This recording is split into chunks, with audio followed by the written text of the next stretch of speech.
Sorry to make you guys wait, and welcome to the community meeting for the 500 Broadway Development Agreement. This is the first of many opportunities to weigh in on the project, to see the project, to ask the design team and the development team questions about the project. But I want to stress that this is the first, this is our first outing, so we really appreciate your taking the time to come out here and meet us. Again, I apologize for the snafu, is I think the nice way to put it. And just need to get this. So what we're going to be doing tonight is walking through the meeting. You'll be meeting our development team here, the design team, and walk through the slideshow, and then we'd like to do a Q&A at the end. We want to give enough time to do that. I know it's already 7 o'clock.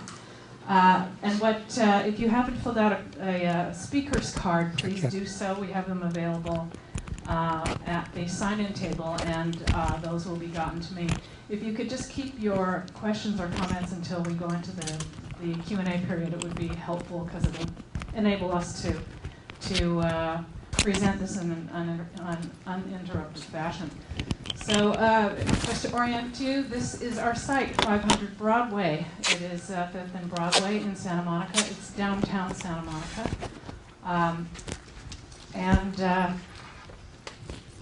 So tonight we're going to be speaking with our architectural team, led by Hank Koenig, assisted ably by Nathan Bishop. He's trying, and he's winning a Boy Scout medal tonight. As well as our team from Rios Clemente, which has been working with us on the exterior surfaces, the exterior interface with the streetscape. And our ownership team, Tom Paradise and Kevin Becker, who will be beginning this. So I'd like to hand off the microphone, or one of the microphones, to Tom Paradise. And here it is. Thank you, Melissa. Thanks to all of you for coming out tonight on a cold night, and again, apologize for these problems that we've had here. What I'd like to do is real quickly first locate walk you through the surroundings of the site, tell you a little bit about our goals and objectives, what we're trying to achieve as the ownership group, and then have Hank walk us through the architecture. The property is owned by a joint venture of KRE Capital and Dune. Sorry. The property is owned by a joint venture of KRE Capital and Dune Real Estate Partners. The property was purchased from Fred and Michael Siegel in May of last year with the intent of developing a mixed-use project on the property. This shows the boundary of the downtown here in yellow. There's the 500 Broadway site. Some of the surroundings here. Got Palisades Park, Tongva Park, High School, Reed Park, the beach. So a lot of amenities in the area. 3rd Street Promenade. This shows the site zooming in. The new Expo line, and this shows where the Expo station is being constructed at 4th and Colorado. And we're just down the street from the Expo station. Our first goal in approaching this project is to develop needed new housing downtown. As you can see on this chart, there's a real imbalance between jobs and housing in downtown. There's roughly 9 times as many people work downtown as live downtown. And so one of our goals is to develop this additional housing.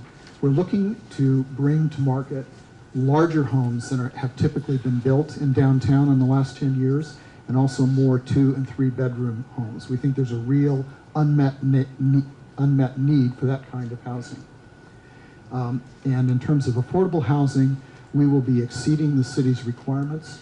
We have proposed 15% affordable housing, and we will see how that plays out in the course of our discussions and negotiations with the city. It's important to us to support a transit-oriented community. The policies for development in the city are set forth in the land use and circulation element of the general plan, which is called the LUCE. And the LUCE calls for new development to be focused in proximity to the new transit stations. The LUCE calls for us to develop a balanced neighborhood that includes housing as well as local serving retail and open spaces and amenities, and that is our intention. We're a 3-minute walk to the light rail. It's important to us, the LUCE also calls for enhancing the pedestrian quality of the streets, and so a primary concern of ours is to make a great walking street on 5th Street, because 5th Street's going to be a major connection between the transit station and really all of downtown that's sort of east and north of our site here. And we believe that the project that we've put together really does implement the policies of the LUCE. We have followed the process of the downtown specific plan very closely. We've gone to meetings, public workshops, and have really tried to listen to what the community had to say. Our site is one of 8 or so that have been identified as an opportunity site by the city in their draft specific plan. In listening to the community, it's been real clear to us that that any height over 84 feet is controversial. There's a lot of concern with this, and so in response to the community's input on this matter, we have elected not to develop an opportunity site, but rather not an opportunity project, but rather we're going to be developing a Tier 3 project. This Tier 3 project would be 84 feet in height.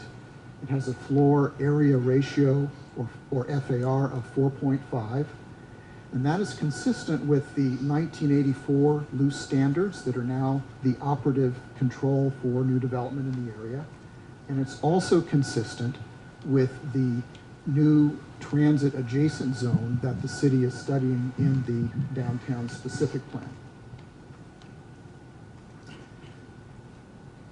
Design excellence is a very important consideration for us, and to that end, we are very fortunate to have hired Koning Eisenberg Architects. They're local Santa Monica architects, very strong designers. They just won a World Architecture Festival Award for their 28th Street apartment project. They were the only architects in the United States that were recognized in this manner.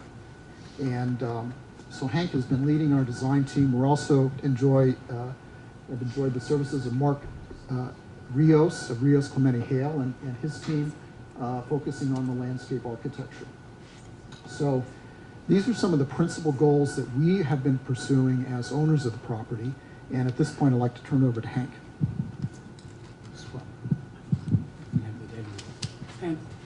Thank you. Good evening. I'm going to. Does this work? Yeah. It's good. Okay. So. Huh? If you hold it up, it works. Okay. I understand. So this is our site. Tom showed you. This is rotated around a little bit, and you can see it's it has the retail and then a surface parking lot. Broadway, 5th Street, Colorado. And around the site is mostly 5- and 6-story buildings. There's the black office building, which is Microsoft. You can see that's a 6-story building, 84 feet. There's residential behind the alley. It's hard up against the alley. It's got little balconies and whatnot. On the other side, you'll see the 6-story residential. That's the Salvation Army. There's some, next to that's another 5-story residential, step up on 2nd. On Colorado, there's a couple of buildings that are going through transition. They're going to have hotels built on them that are recently approved, which is these two. They're proposed 6 stories, 76 feet. And then across the street, another one's proposed and one's in construction. And the big transition in the area, of course, is going to be the expo. And we want to make that transition the most positive transition it can be. So it's really 3 minutes walk from the site, very accessible. So let's just do a little walk around. So that's where the Fred Siegel building is. There's currently 2 sides of the street. The Fred Siegel, we're talking about the west one, the one that has Umami Burger at the back. East one. And you can see that adjacent office building behind. Little close up looking across the street. This one shows those residential buildings that are across from the alley. And this is the existing store. Not the most pedestrian friendly. When you look in the windows, actually you just see the reflection of the buses across the street, which are over here, but that tells us we're in a very good location, not only from an expo point of view, but this is where the big blue bus stops. This is the new construction that's going on currently. I think it's another floor higher now. Looking down 5th Street, the ficus trees. What's interesting about this is, yes, you can walk from this site to the beach with a surfboard. It's not that far. It's very well connected to a lot of open space amenities. Another shot of the Fred Siegel. You see there's not a lot of window on there. That's not that inviting a street to walk along, aside from the Umami Burger balcony or patio. This is actually the alley. You can see the office building and the residential building looking down the other direction.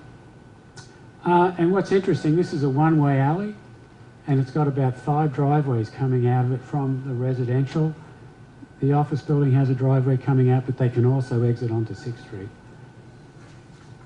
Across the street, that's the Salvation Army building in here. And when you walk past it, it's not the most pedestrian-friendly experience in here. The glass is dark tinted, and I didn't realise, I've walked past it many times until I actually looked in to see what was there, and I realised it was a dining room there. But a lot of people I had mentioned it to said, really? I didn't know what was in there. So part of the reason we want to make it a little bit more inviting to walk along is to have more connectivity from the uses. And this is standing on the site, and here is Expo being built. 2016 it will be here. So one of our major goals, as Tom said, was we want to make this the most welcoming street. And we use the term pedestrian friendly. I use this picture because I want it to be pedestrian friendly, bike friendly, but at the same time, an important part of that is having street parking. Street parking, having parking on the street makes a street better to walk along. A really good example of that is if you go to the water garden and walk around the water garden, you feel like you're walking next to a freeway because there's no street parking on those streets. And the other thing that happens when there's no street parking, cars drive faster. When cars drive faster, it's not safe for pedestrians. It's not safe for these people on the bicycles. So our goal is to have all that stuff that you see in here. People dining outside, walking, riding bikes, but also being able to park and go to a store. Okay, so here's our site. We have existing retail, as I mentioned. It's about 35,000 square feet. And then, as I mentioned, there's a dining patio here, about 2,900 square feet. That's the Umami Burger. And then there's a big surface parking lot at the back there. So what we're proposing, actually, is about 40,000 square feet of retail on the ground floor of the lot. Our lot's about 9 lots, so it's 450 feet long, quite long. This is the proposed hotel. We've popped those in because they got approved. And what we're proposing to do is to break up the length of the street with a number of little corner plaza here. It's about 3,900 square feet, a retail courtyard, an outdoor dining courtyard, and then a street, we call it a slow street, that connects the alley and 5th Street. The idea of this street is to provide access to underground parking, to provide bike parking, and also to provide visual relief as you're walking down. And we're also, very importantly, widening the sidewalk. So we're widening to 15 feet, which is consistent with the hotel here. And then we have also these courtyards, and 18 feet on Broadway. These are standards that are being proposed in the downtown specific plan. So the existing sidewalk where that office building is 12 feet. We're going to add an extra 6 feet to that. So when we count the area of the open space that we have, the space we're allowed, excluding the sidewalk area, we're at 23% of the site area. So we're over a fifth of the lot area is given over to outdoor experience, outdoor space, to improve the pedestrian environment. Another thing we're doing in this courtyard is we actually have pedestrian access to the parking below, and it's outside of any retail use. So it means that parking can be used to supplement needed parking in the downtown when it's not being used for our retail functions. Now, I mentioned we had a corner plaza that was 3,900 square feet, so just to give you a sense of what the size of that is like, the park in front of the Ocean Park Library is 3,200 square feet.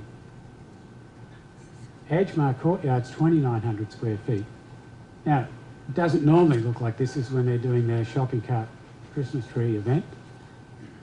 There's a beautiful park in New York City that's called Paley Park. I mean, it's the one that's considered the most important urban park in terms of transforming city life. It's 4,200 square feet and very well used. So just to give you a sense of the size. But size isn't everything. And here's a couple of examples of, I think, of parks that are, or corner plazas that are similar size, but they're not used at all. The one on the corner here, 26th and Wilshire. They tried Saturday afternoons a while back, when I say while, 4 or 5 years ago, they used to play jazz, had a jazz band on a Saturday afternoon, but it's just so hot and miserable and there's nothing that opens up onto it. And then here at, I forget which bank it is now, Chase, it was Wami, but that's about 3,700. You think, wow, fantastic, it's a lawn, great, but nobody uses it. I've never seen anybody sit there or use it. So these are sort of examples of wasted open space. So what's really important in creating an active public space is what sort of uses there are that you have. So I mentioned that, to my mind, that having street parking is important, possibly having bike share programs and bike parking, having seating, having activities open off at stores opening off. Obviously landscaping and shade is very important in this environment. Paley Park has a nice water feature because it masks the sound of the cars. So, little example of a courtyard, having dining venues there is a great way to activate the park. Having retail spill out creates an interesting thing to walk past. So these are the things we're proposing in the development here. We're also proposing uses in here that we think would be a great benefit to this area of downtown. So because we're a large site, we have an opportunity to put a large tenant in. Most of the mixed-use buildings downtown, they're on lots that are 100, 150 feet, and they get about 6,000 to 10,000 square feet of retail on the ground floor. So you see a lot of smaller shops, and that's fine, but we feel that what's missing in here is a larger tenant like a grocery store, or a pharmacy, or a grocery and pharmacy. We think this would be a great complement to this area. We are strategically positioned between Expo and most of the housing units in the downtown, because they're mostly north and east of us. So you can imagine people who take Expo walking past and getting their groceries and bringing it home, bringing something fresh to make, and doing that kind of New York thing where you buy what you need the day you need it. But also people who live downtown being able to walk here. The corner plaza, we see restaurants, some retail, coffee shop kind of uses. We're also looking at the possibility of incorporating a fitness club in here, something that the residents can use, but also the public. And then we have residential lobbies, 2 of them, because as I said, it's a big site. And so these are all intended create activity on the street, visibility during the day, but also during the night. We want people to feel comfortable walking down the street at night. On the second floor, we have the podium. The podium's that sort of concrete slab, and what we're proposing is a series of courtyards that then connect street to alley, but also reinforce the idea of connecting landscape. They're about 4,200 square feet each, but having this sense of connection here between the street and the podium through the landscaping. And then to that end, we've brought in Mark Rios on our team, because he's a very good urban landscape designer. He did the Grand Park right downtown. And it's important having somebody who understands landscaping in the urban environment. So this is the model that you see here, and it sort of shows the idea of having these courtyards running through, and then the idea of having visual connections from the street into the courtyards. Here's a rendering showing how it will be landscaped, the landscape moving through, and then you can see right through the building to the other side, the residential projects. So this is the plaza. This is our entrance to the retail where the market would be, a stair going down to the parking garage. So let's do a little walk down the street and have a look at, say, the corner plaza area, what we're proposing, the retail courtyard, our outside dining, and where we have this slow street. So this is the corner plaza. So here you see 5th Street, and this is Broadway, and then we open this up. And the idea here is to have some restaurant seating, but also to have public seating where people could bring their brown bag lunch and sit. So it's not all just restaurant stuff. We want a mix of folks. We want to have a water feature where somebody could be going there with their kids, have a cup of coffee, and the kids are splashing around in the water. When I say splashing around in the water, I mean like at Tonga Park where they've got the inch of water, and that's like gold to a child and to a mum, because they can't do really any damage except get wet. So looking from above, you can see the connection to the courtyard above and then the plaza. Moving along, the idea of actually bringing landscape up and over into that space, and then moving down the street. Now here's an example. I showed this is at LACMA, one of my favourite kind of public spaces. It's behind where all those lights are. And so you go in there, and there's a restaurant in there with a bar, and that's seating back here behind the little rope thing. But all this seating out here is available for the public. You can bring your picnic here. People go here for the jazz concerts on Thursday, and then they come and sit under here, especially if it's hot, and you'll see it's covered. And it has a height there. It's probably about 18 feet of height. But people like the covered space because we live in a hot, sunny climate, and people like the shade.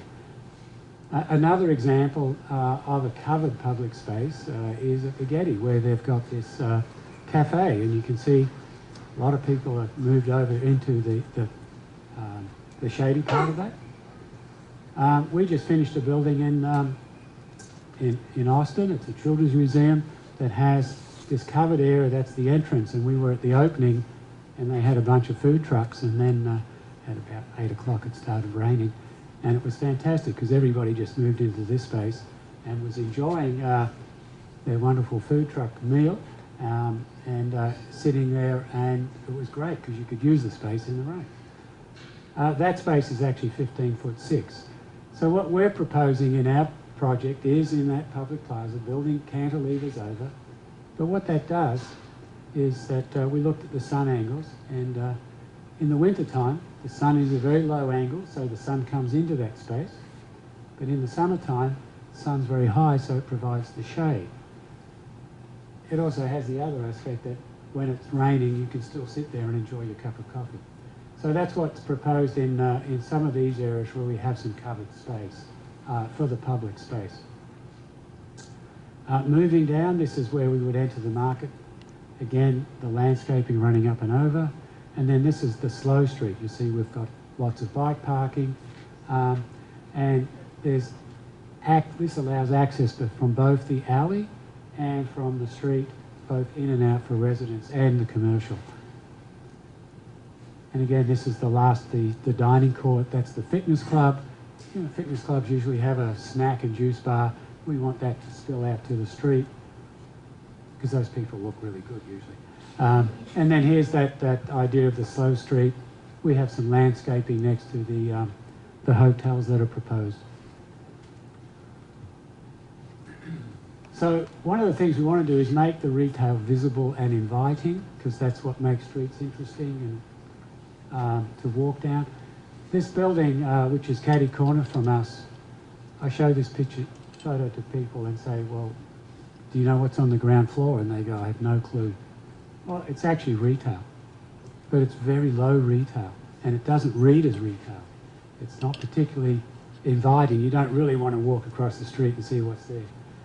Part of the problem is the floor-to-floor on that ground floor is very low. Compare this to the clock tower building, and you'll see a very generous floor-to-floor height, tall windows. The sun's mitigated by some canopies, and it's a very inviting experience. So this is a little diagram of why that works. Well, this is your 12-foot height. You can't hardly see the retail from the cars parked in the street. You crank it up to 20 feet, which is what we're proposing, and then all of a sudden you see the windows. And you get a bigger impact at night when the light spills out. So this is what we're proposing, a 20-foot ground floor height.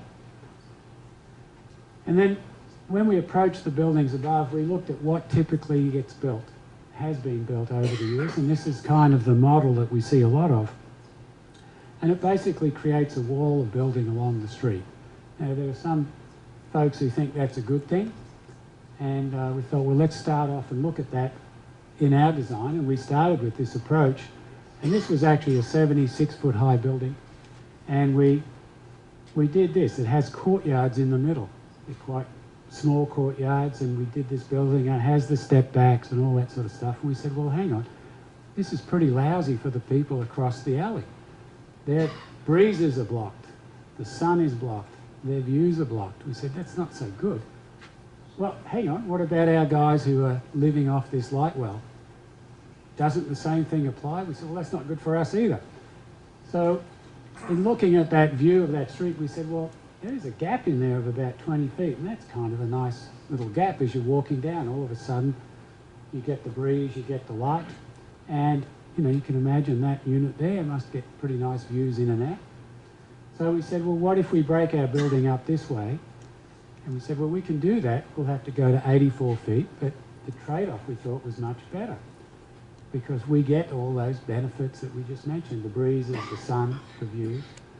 So that's what you see here. So you see right through the building, and they're connected by open walkways. And you can see in here if the sun coming through. And so we get that. We get these gaps. I mentioned that was 20 feet. Ours vary in size, 26, 42. So they shaped a little bit, 24 to 40. We made this one a little bit narrower. The office building doesn't have operable windows. We said they don't need so much ventilation. We'd rather keep the gaps wider here, and then we have a large gap where that street is. So we get the breezes, we get the sun as it moves through, we get views in and out. So this is fantastic. This is what we should do. We have landscape courtyards through here. Now, in terms of the units, this is a typical floor, and you'll see we've got a mix: studios, 1 bedrooms, 2 bedrooms, and 3 bedrooms. Okay. Typically, our 3 bedrooms are placed on corners because they need more windows, so they have more availability to put windows for the bedrooms. Studios are typically placed inboard because studios are designed to be less expensive, and so they don't have as good an aspect, so that's the benefit. They'll be much more affordable. And then the same thing happens as we move up, and as I said, we have bridges connecting. We have a lobby here, elevators coming up, and then one over here on this side to connect the various buildings. Some floor plans. As Tom mentioned, the units are a bit bigger than you typically see, so our studios are 500 square feet. A lot of folks build studios at 375 square feet. We have 16%. The green is a balcony, so we have balconies on all our units. 1 bedrooms are 800 square feet. 50% of the units are those. 2 bedrooms are 1150 average. These are average, so some are smaller, some are bigger. 22% of those. And 3 bedrooms are 1360. So the idea here is these are really more like homes. They're apartments, but we want them to be like people's homes, okay? To reinforce that idea, on the roofs, we have 4 blocks, we have 4 roofs, and we're looking at putting amenities on there. So the idea here is to make these amenities the sort of amenities that people have in their homes. So we talked about a lounge terrace and a dining terrace, a pool terrace, maybe a yoga meditation. So, for example, here's a little, something like a lounge terrace. This is the project we did in South LA, where we have a roof deck, and it just has a few chairs that people can hang out in. This is another project we did in West Hollywood that has a rooftop pool that opens out and has a nice view of, in this case, the hills. We might have a view of the ocean and the hills. Project we did in Pittsburgh that we did green roofs in here. This is early photo before the things fully grew out with a vine wall. We talked about a dining deck. Well, the thing is, if you do roof decks in Southern California, Pittsburgh, by the way, gets 84 days of sunshine in a year. You don't have to worry about the shade, trust me. Here, we're lucky if we have 84 shady days. So roof amenities don't work unless you shade it, so we're looking at doing something like this where we use photovoltaic panels as the trellis. So not only does it provide the shade, but it provides power. That's a project in West Hollywood by Patrick Tugg. So as I mentioned, a roof deck, kids' play area where you could play with bigger toys than you normally can in apartments. A dog run and dog wash. People have pets. Where do you wash your pet? Well, you wash them in the backyard. So here you go up to the roof and you can wash your dog. And we talked about a yoga deck, meditation, whatever, Pilates. You can just go down to Palisades Park and get a trainer, bring them up here, right? And but you know, this is for residents, okay? So yeah, so a group of residents might get together and have a private trainer, and they can go up on the roof. And as I mentioned, looking at solar panels to shade this, solar hot water. We're looking at a LEED gold standard. That's what we're shooting for here in this building. We want it to be very sustainable. Let's talk parking.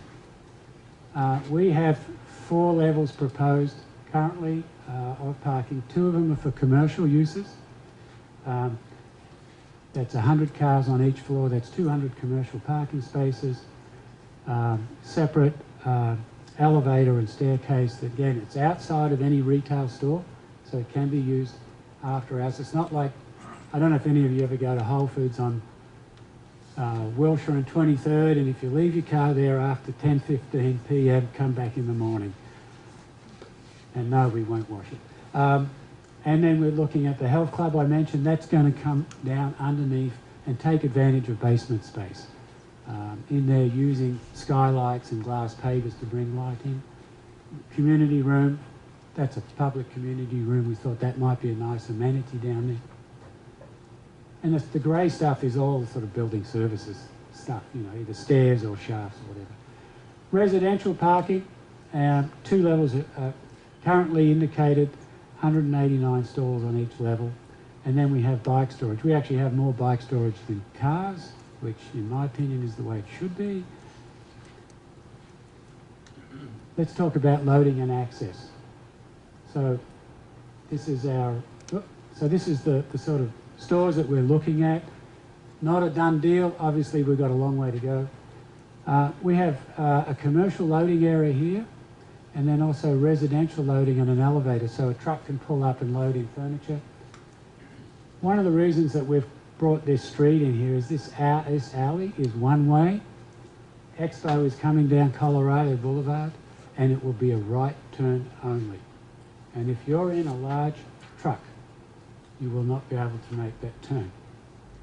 So we figured that after about 4 trucks, there'll be no more room in the alley.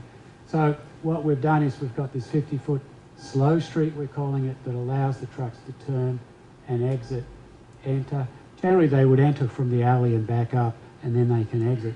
But we figured, you know what, these residents probably don't want to go down and have to do a right turn only into one lane at the Esplanade.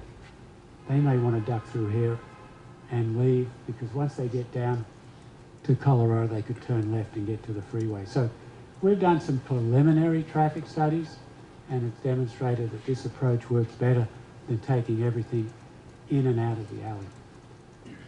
So this is the sort of circulation, folks coming in, but also in and out here. Don't forget, this is the 10 freeway, has an exit ramp. This is like through one intersection. If people are parking in here, it means they're not going further into downtown, clogging up more intersections. So now I mentioned currently we have this much parking. One of the things we're going to be studying is how much parking do we actually need. So the old code, if we compare it to the old code that we had, we are underparked. If we go by the proposed new code, we're overparked. And so what we're doing is like, what do we really need in the way of parking? Various folks have done studies already for projects, and those ones indicate about 1.3 cars per unit. Because we have larger units, maybe it's a bit higher than that. So that's something we're doing. We're going to do a shared parking analysis. So some of the uses park in the day, some at night. So is there some sort of sharing that can go on? Things we're going to look at is automatic parking options here, like the robotic parking at the Oncology Centre on 15th Street. We're even looking at automated bike parking options. There's one I'm going to see in Tokyo. So instead of having a plaza filled with bikes, we can have a plaza that allows people to sit, and there's just a kiosk that then takes your bike away. And guess what? It won't be stolen. I was in San Francisco, we were riding around, my son's bike got stolen. So in Holland they say, in Amsterdam, that you just live with it and you expect a bike to be stolen once a year. We're also going to look at the best retail mix that we can have in here that works for the community, for what's surrounding it. So, you know, any input on what's missing down there would be fantastic. We're going to look at rental apartments or condos. We've heard some folks say there's a shortage of for sale housing downtown. We don't know if it's viable, if we can do it, but it's something that we're going to look at through the process. And then, as Tom mentioned, affordable housing. We're currently showing 15%. We've had discussions with Community Corporation. 15% of the 250 units is 37 units.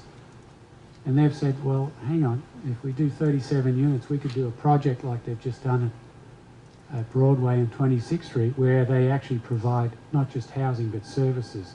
So they have in that building 2 community rooms, and one of them they use for the Boys and Girls Club, comes in and provides after-school programs for the kids, because a lot of the kids are latchkey kids.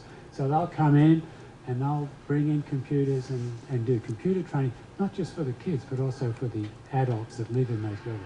So they're like, wow, maybe there's an opportunity if we do it off-site where we can provide more amenity for those folks. Or it could be a combination of both. But that's something we're going to work through as we go through the DA process. In terms of the design of the project, we want to pick up on what we call sort of urban beach themes, the idea of using shutters for sun control, boardwalk textures in some of the paving materials, but also looking at what I call more sculptural urban forms that use the movement of the sun. So a building like this, as the sun moves, changes. All these buildings actually, that you pick up on the changes as the sun moves around, create a little bit more interesting facade. So the shutters idea, and then boardwalk textures. So this is sort of the melding of those two. Santa Monica, the grid is at 45 degrees, so we have effectively 2 faces that face south, and then this is sort of facing north. It's actually northwest. So we're using the idea of the shutters on our sunny side so that we can provide shade and privacy between the units on each side of the courtyard. And on the other side, we're using something that's, as I said, more sculptural, with balconies that project in. Some of them are recessed, some of them are half in, half out. The facade, oh, I went the wrong way. The facade slopes back so that the corner office is in here, which is very precious to those who live in the building, retain their views out towards the ocean. So moving around, you'll see here's the shutters idea, and then to control the sun. This is all part of that getting to that LEED gold standard. Looking further back, you see that building and then how this building pulls back. And the shutters, they wrap around in the courtyard on one side, and that allows people to open it up for sun, for shade in the summertime. And on the other side, it's got more of the sort of sculptural quality. You can see that running through the project. And then when I say the boardwalk textures is what we're looking at, particularly on the ground floor, we want to have that kind of sense that you're walking on a boardwalk here.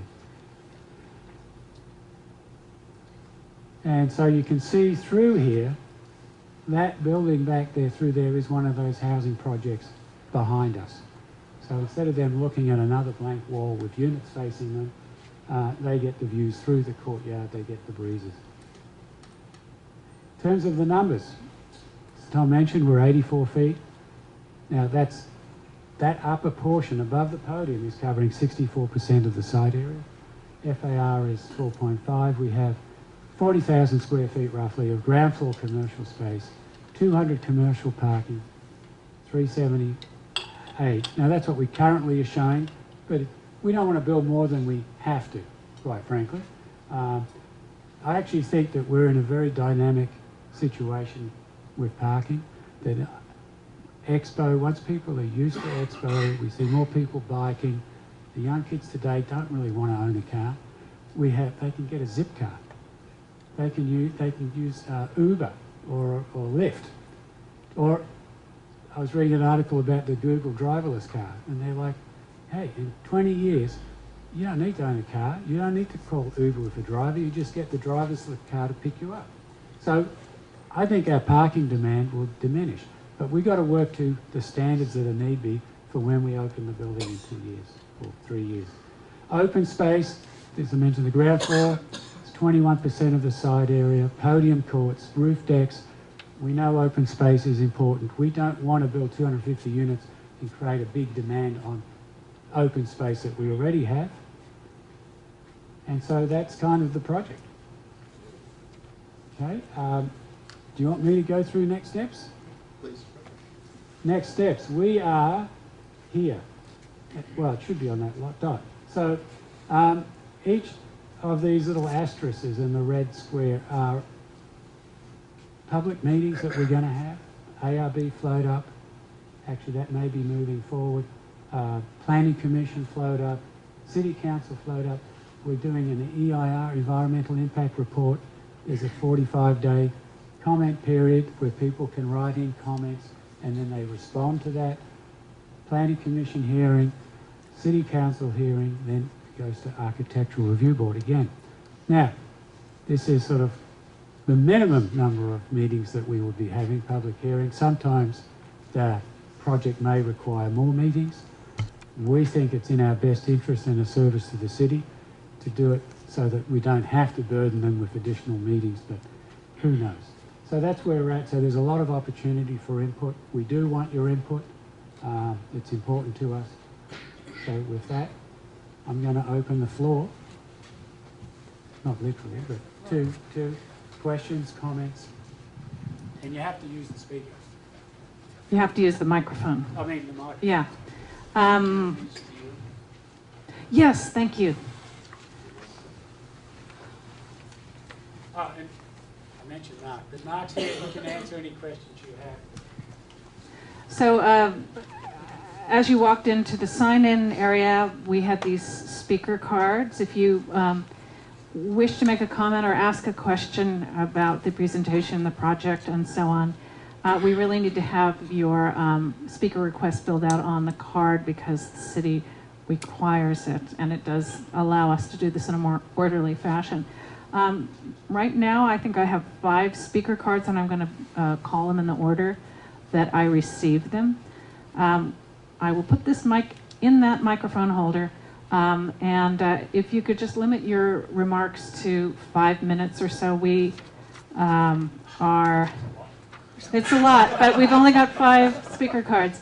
We need to be done here at 9, but we want to make sure that everything is covered, everyone's smart on this project and up to date.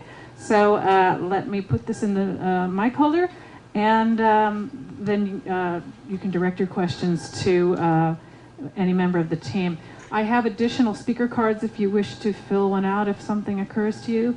I can get one of our folks to pass that over to you. So without further ado, Ruben Branfman. Watch how this doesn't work. Another triumph. You're going to have to hold the microphone if you would. Okay. Doesn't fit, does it? No, it doesn't, but what else? That's my hand. That's your hand. You know, this is a very rich presentation. It took, I'd say, close to 50 minutes, and to comment on 5 minutes is utter injustice. I have lots of questions. But about the most important thing to me is how it fits the site, how it impacts the neighbors. One of the things, and it has the quality, although the ground floor is pretty neat and very people friendly, so to say, the building goes straight up like that, like a cliff, frankly. It's pretty, it's nice looking, it's a good job. I'd like to see it step back so that there's a break in that and you can see a little more sky and, I don't know, a little more neighborly kind of thing. And I think of the building on the promenade off Broadway, the very first building is sort of a brownish tan building, and it's stepped back. Very handsome, very good looking building. And I'd hope we can have something of that same sort of feeling here. I live across the street, frankly, so I'm in very intimate contact with this. And this is going to be a very, very, as it is right now, a very formidable presence on our street, coupled with the hotel, 2 hotels down at one end, your building, and the other building that's coming up on the other Siegel property, and plus our building. So it's going to be, I think, one of the Grand Canyons of Santa Monica, frankly, and I'd like to mitigate that a little bit. That's why I say step back about every 2 stories. Oh, the other thing that gets me is you have 4 buildings and you have 2 lobbies, and it looks like resident access is pretty well through a maze to get to their place, and I was rather surprised at that. The other thing is, where does your parking access to? Where does your garages, do they come out on the street, onto the alley, onto your little slow street, or what? I don't see anything on that. You talked about a transition area, and I wonder, transition from what to what? I've lived there about 5-6 years, and I don't feel any transition going there. Of course, the light rail will make a big difference, and I don't want to use up a lot of time talking about that. I wonder, what's a Tier 3 building anyhow? And the other one is, what does FAR mean? And that's about it for right now. Thank you. Yeah, it'd be a good idea to respond in the moment. Okay, just a couple of things there. FAR is what they call floor area ratio, and what it is, it tells you how big you're allowed to build.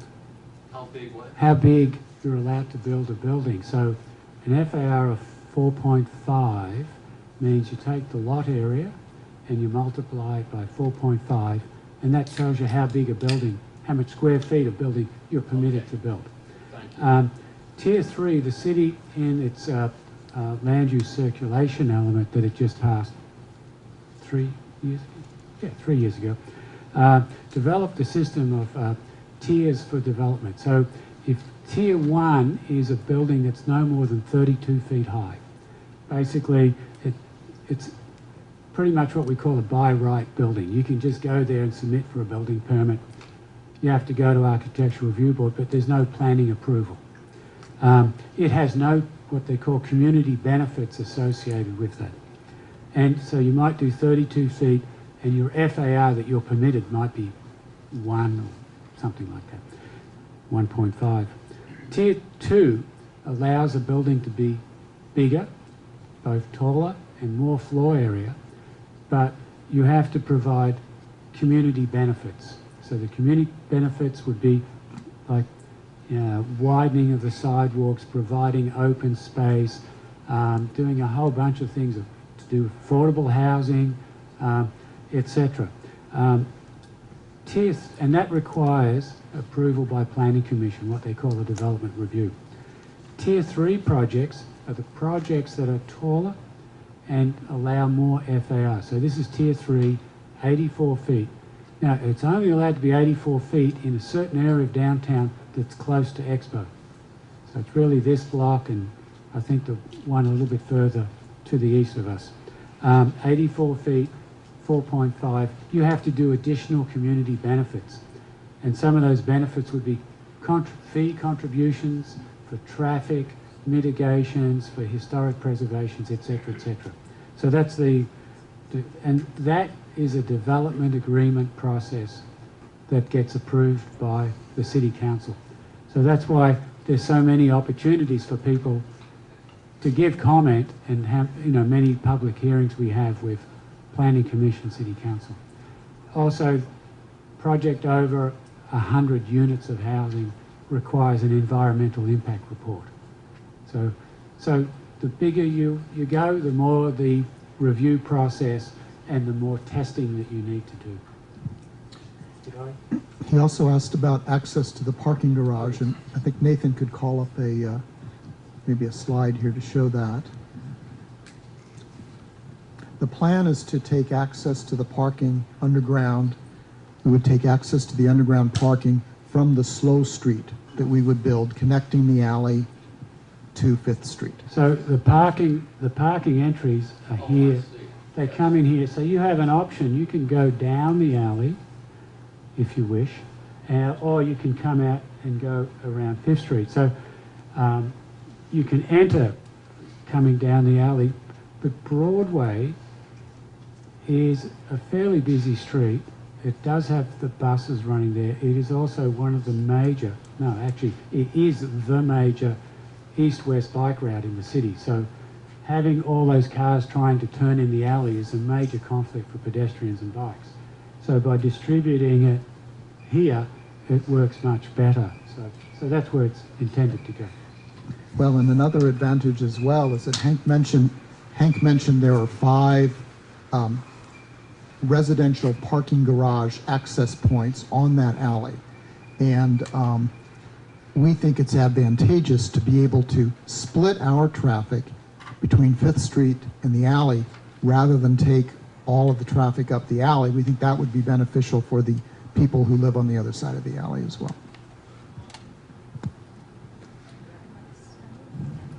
Ruben, thank you. Jerry Rubin. A night of Rubens. Thank you very, very much. Is it on? Yeah? Beautiful. Well, I know this area. I go by there a lot. I actually feel the 2 new Union hotels and this project will be beneficial to the community and the neighbors in a big way. I like the sculptural design. I understand sometimes setbacks are good, but you don't just want to make that a rubber stamp thing. If it's a really nice design, it could even be better. And I think that sculptural design looks good. And I think I want to see, I'm glad we're going to be saving those trees, right? That's important. In fact, more trees, and I know Hank's really good on landscaping too. He's shown that when he was there when the Urban Forest Task Force was starting. So that's why this is really good that you got Hank on this.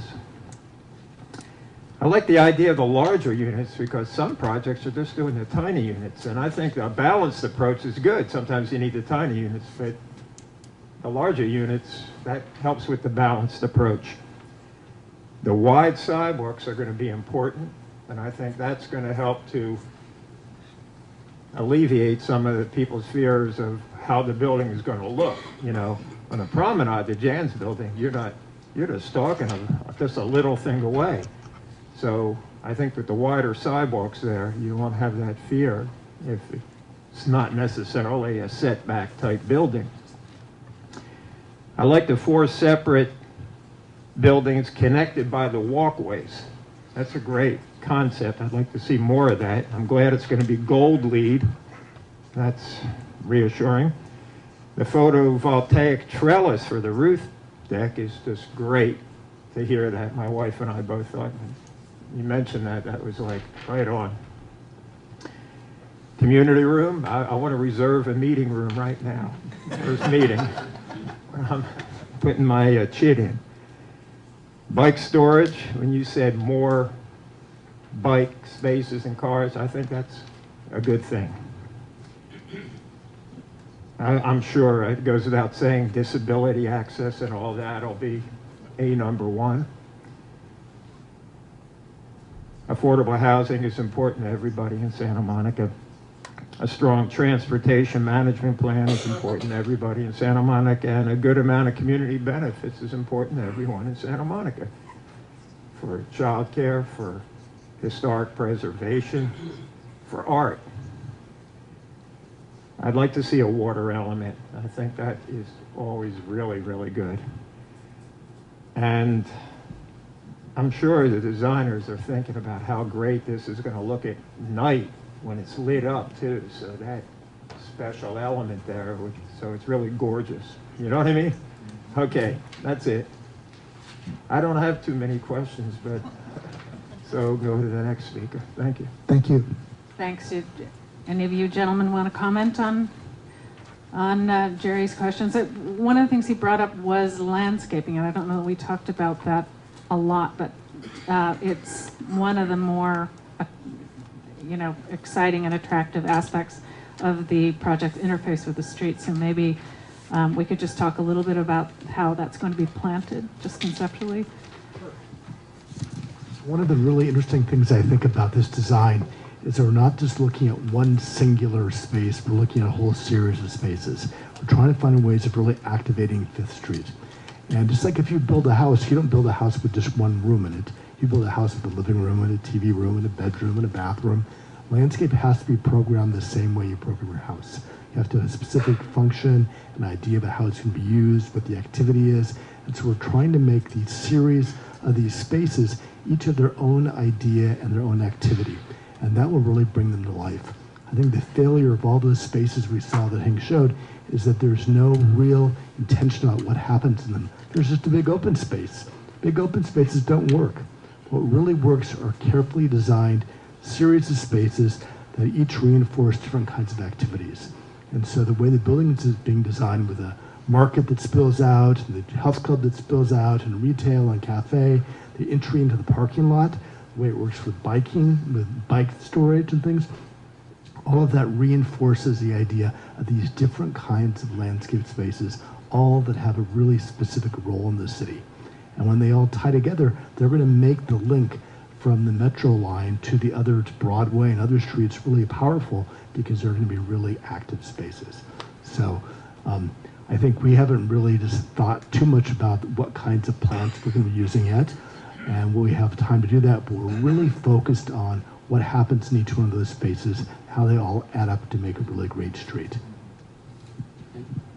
One other thing I didn't mention is we want to bring that landscaping down in the alley side as well. So the idea of the landscaping going up and over, the alley right now is pretty ugly.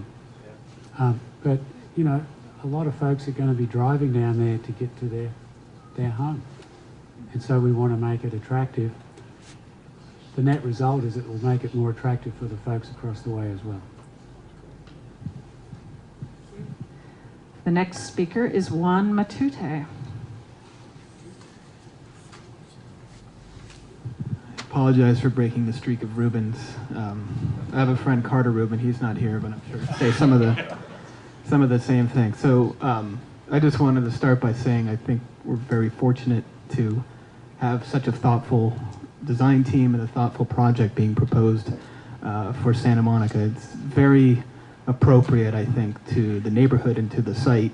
The depth of consideration that Hank in particular and others, I'm sure, gave to the neighbors across the alley and what their impacts might be, views, breezes, I think it was great, and it's something that I think should be a model for other developments in Santa Monica. And you know, it's to me it seems like this team has really gone the extra mile, done all the things that you would need to do to propose a building twice this height.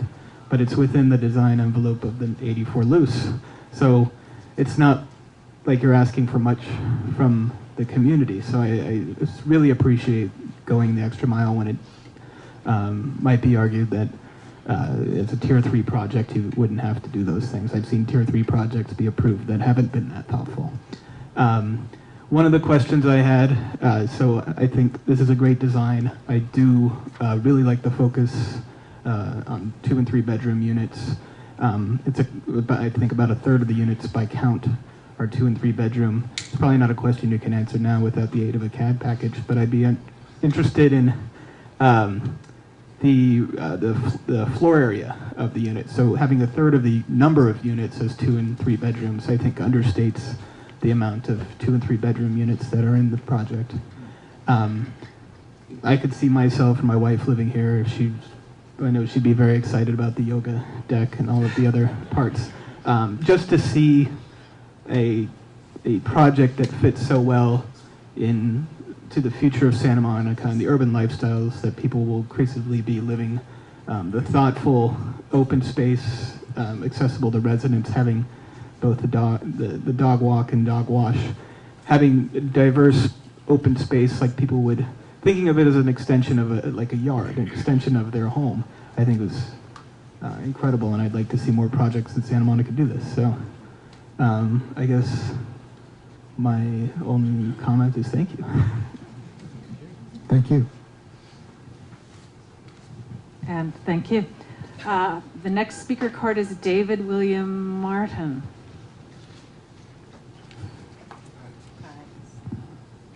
I guess I'd like to echo what the previous speaker said.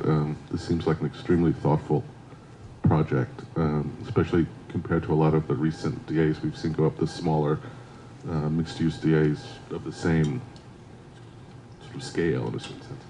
I'm sort of in general concerned about the urban design and basically urban design seen from the street in downtown. Want to see it done well, and I have 3 questions, I guess, about the architectural design, but they sort of go together. One are just questions about the potential for the design identity of the project. The sculptural shapes are very exciting. They're subtle and complex, but my wonder is there potential for that being that sculptural quality being accentuated or being turned up a notch at all, especially on the Broadway elevation where there will be a fairly long street wall. Also, I'm a little concerned about, I wonder whether greater differentiation between the identity of the various towers might be achievable with such adjustments while keeping them obviously within the same, being 4 towers of the same project. And thirdly, during the discussion of the downtown specific plan earlier this year, during the debate, Mr. Koning spoke repeatedly and very persuasively, I thought, about this general question. Often, given a fixed FAR going higher, allows better design, better for the project, and also better urban design. And I think especially about mine and other people's concern about loss of sky with infill. And so it's a hypothetical question, because you've been fairly clear that you intend to do an 84-foot high project.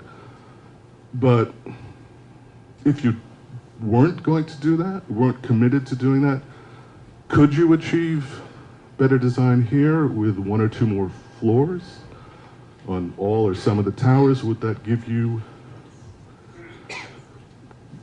would that intensify and make better the great concept of the podium courtyards and the spaces between the buildings? And could you spell out your reasoning a bit more for not pursuing that, given your answer to that question? Sure. Thanks, David. I could speak briefly to the last question. We considered a range of conceptual building massing, because recall again, we were designated an opportunity site. People were saying, well, you could go higher, and in return for additional community benefits. So we studied a range of alternatives. And at the end of the day, we just found there was no articulated support for going over 84 feet. And a lot of people were made it clear that they did not support that. So there are a lot of design choices, and in theory, if one goes higher, you can reduce the floor plate and have more open space between the buildings. But we just did not feel that, and we don't feel that that's a practical solution that is going to be acceptable to the community at this point. So that's sort of in response to the last question. And to your other question on turning it up a notch, I think that's music to Nathan's ears. Nathan's the sort of a design lead on this project, and he keeps wanting to ramp it up a notch. And I think certainly something we'll look at as we move through the process. The identity of the towers, we had talked about, rather than changing the buildings, that possibly each of the courtyards would have a different quality in the landscaping, and to achieve some variety through the landscaping. So that's where we were headed on that. So, you know, whether one is a palm court and another something that's deciduous, or we just haven't got that far, but that's where we were sort of thinking would be an interesting way to go on that front. So appreciate your comments. Thank you. We have one more speaker card, Andrew Hoyer. Is there another card? Oh, great. Let me grab that. Here you go. Thank you. I'm Andrew Hoyer. I'm president of Mid-City Neighbors. This is obviously not in my neighborhood, but I appreciate a lot of what you've done here. I appreciate that you respected the community desire to stay below 84 feet. So that's very, very considerate. I like a lot of the building designs. I like a lot of what I've seen. I like the ground level. I liked your explanation of raising that up 20 feet to give you the winter sun and the shade in the summer. A lot of really good stuff. Some of the comments that have been made, I think I could agree with. Stepping back a little as you go up in height. I know that's going to cut back on the amount of housing that you have in the project, but it will kind of help eliminate the canyon effect. We do like our skies here in Santa Monica. You know, even if it was just your top floors, I saw on the plans, you were kind of looking at the alley side being your mechanical units. Those could all be, you know, if your step back, your mechanical could be on the last half of that step back, then your patios could be on that next step down. and that would still give you your patios, because I like the patio ideas as well.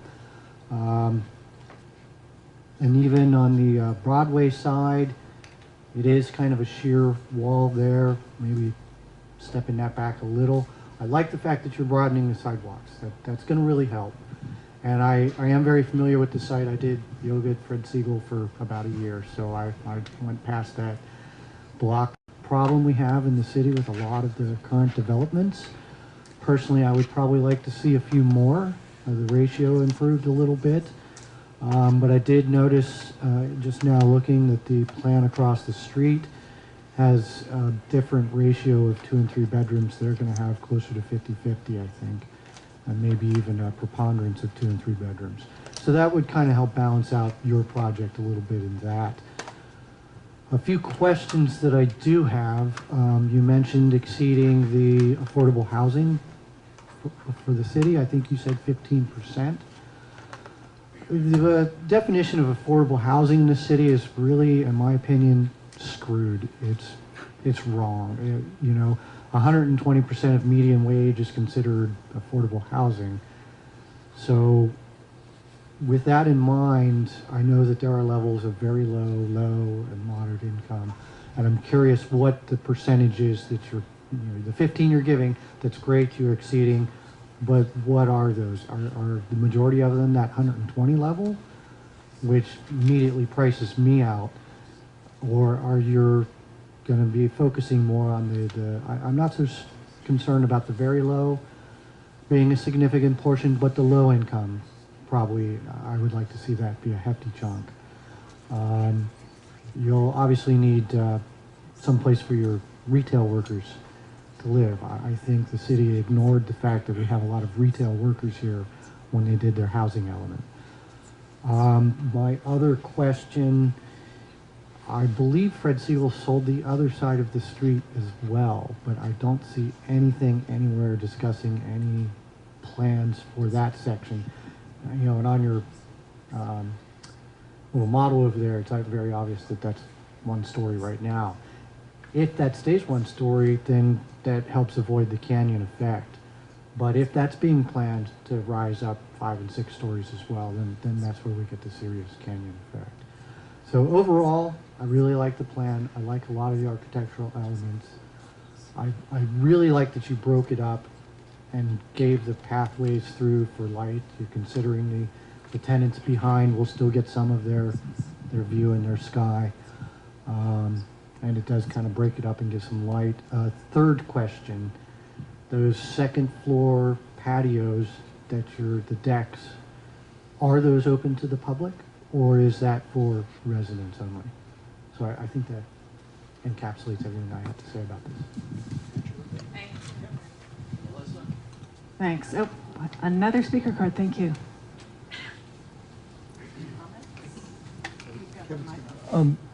Just real quickly, when we purchased the Fred Siegel site middle of last year, the site across the street. Sure, can you hear me now? Gotcha. So the site across the street is a site that we have a long-term lease on, but we don't control the site, nor do we own the site. So we manage the operations of Fred Siegel's at that location.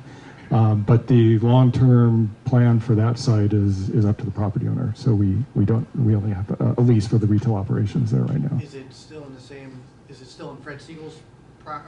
Is it still Fred Siegel's property, or did they sell it to just someone in your management? No, Fred Siegel actually has a lease themselves on it, or had a lease themselves on it also. So we essentially took over their lease at that location. Okay. So it's a third-party owner on that side.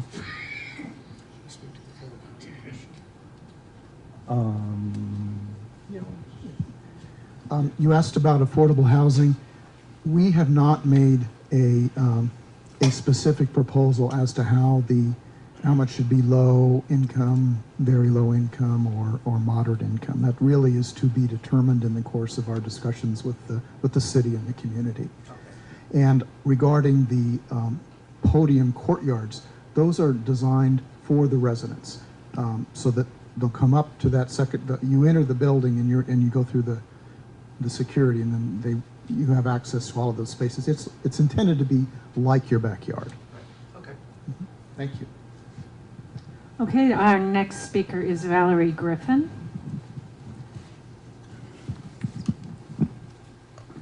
And that will be, you'll be followed by, is it Newt or Knut? Knut. Danish? Norwegian. I really like the mix of different sizes. It's absolutely critical that we have the 2 and 3 bedroom homes in Santa Monica in order to maintain a consistent workforce.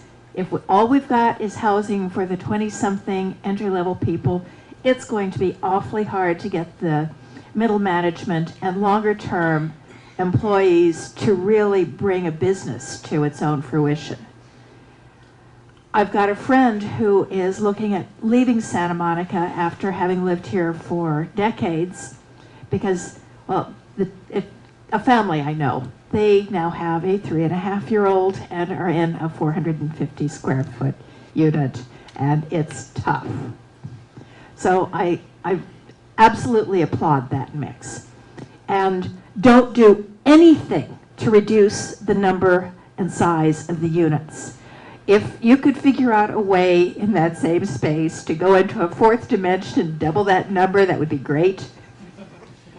Because as long as we've only got 3,000 units and close to 30,000 workers downtown, the only way we can do anything about our traffic problems is by bringing housing closer to the jobs. One thing that I was wondering is what thought you have given to unbundled parking. Something I've thought would be an interesting way to deal with unbundling parking while still kind of requiring some parking with the units would be to say that one parking space, if it's 1.3 spaces required, one parking space is a must, and that the amount that gets built would include the fractionality, and that there would be a way to figure out and flexibly lease the additional parking spaces so that everyone could have enough parking. I think it's going to be a real killer problem to figure out how to deal with unbundled parking and condos. That could get into some interesting new legal areas, and that might be a good reason for going with rental right now. Let someone else think about that if you're trying to get this up in a few years. One thing I would absolutely love to see, and people who know me will not find this a surprise at all, affordable retail. We cannot have affordable homes in a walkable community unless we also have truly affordable retail. We need to incentivize real affordable retail. Also, these units need to be incentivized so that their rental price will match the salaries of the people who work in the communities nearby. Thank you. Trader Joe's. I'll throw that. Any comments? So, and it doesn't have any produce. It's not full service. the issue, It's not full service though. Valerie, the new zoning code ordinance that the city's looking at has a whole section on unbundling of parking. And our thought on that was not just for residential, but the commercial as well. Downtown LA has a Ralph supermarket that's, I think, 55,000 square feet and only has 125 parking spaces. And that works, it's not ever full.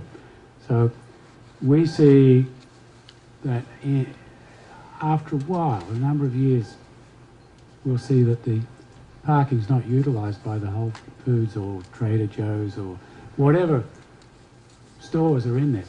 And so we do want to make those available for other uses. Similarly with the housing, we've said let's design all the garage floors flat, no sloping floors, so we can repurpose them maybe later for storage. it can be, you know, public storage is very expensive, but people want that because they've got stuff. You know, be it that they have camping gear, ski gear that they don't want to keep in their apartment. That could be converted as appropriate, or it can be used by other folks around other housing projects that may be short on parking. So we're very aware of that. We really think that we're going through a transition. Expo will be part of that, but it will take a while for that to happen. The 20 to 30-year-olds have the lowest car ownership that they've had for decades. So we see that as a trend, and it's a good trend. It's an environmental trend. So thank you for your comments. Thanks. And the last speaker card we have is Knut. Knut?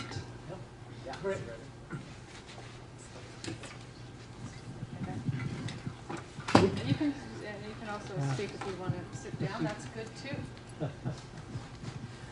I have actually two very simple questions, one of which you have already touched upon.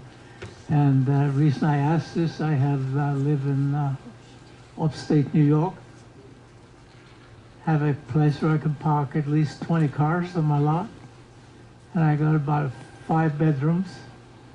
And I'm interested in ballpark idea of what these units may cost. I'm quite sure everything I sell up there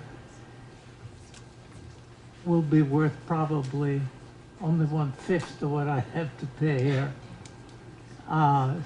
So since I'm getting kind of old, as you can see, I'm 84 years old, I'd love to move into one of these units, but I have no idea if I could. You have any ballpark idea of what a 3 or 2 or 1 unit may cost? Ballpark. Market value. I'm not asking for anything. It'd be cheaper than Well, he says it will be cheaper than a ballpark. It's really too early for us to say this, and the reason I say that is because probably the earliest that we could begin construction would be 2016. We're not going to start building before then, and it's going to take us 2.5, 3 years or more to build the building. So it's just very difficult to project that. That answered my second question, the timing. And at 84 years old, I think I may be long since gone by the time. Because there's a lot of noise and everything involved in it. And I love the fact I live on the 6th floor across the street, and I can see the mountains in all directions on a clear day. And weather here is beautiful, and I love it. And well, that was my question. So you answered both of them for me. So thank you very much. Thank you. With no more speaker cards, I think we're going to wrap the meeting up. I want to make sure that everyone's had an opportunity to fill out one of the comment sheets if you have any further questions or something you want us to address or get back to you about. Please feel free to fill that out. You'll also see on those forms our new email address. It's info@500BroadwayVision.com. We really look forward to hearing from everybody. And please feel free to have a snack. I see that we still have things left. I really appreciate your coming out this evening. I apologize for the system malfunction, but we do what we can do. So thanks very much, and please don't hesitate to talk to any member of the team, and stay warm, be safe when you walk home or drive. Thanks a million.